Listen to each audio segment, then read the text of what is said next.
NewsRme. The U.S. House hands Biden a victory with a big climate change and drug pricing measure.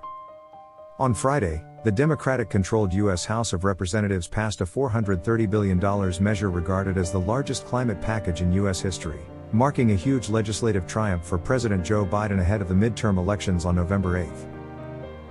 The goal of the law to combat climate change and reduce the cost of prescription drugs is to reduce domestic greenhouse gas emissions. In addition, Medicare would be able to negotiate reduced medicine costs for the elderly, and companies and the rich will be required to pay their taxes. Cutting the government debt will help battle inflation, according to Democrats.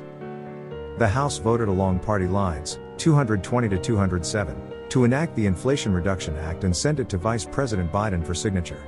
Sunday, after a marathon 27-hour session, the Senate passed the law.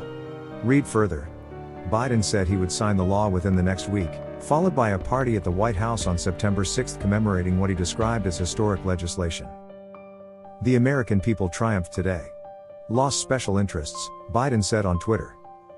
Democrats expect that the measure will aid them in the elections in November, when voters will determine the balance of power in Congress before the presidential election of 2024.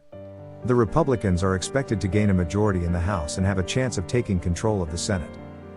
Pelosi proclaimed right before the vote, "It is a resounding win for America's families," and described the measure as a powerful cost-cutting package that fits the moment, ensuring that our families prosper and the earth survives.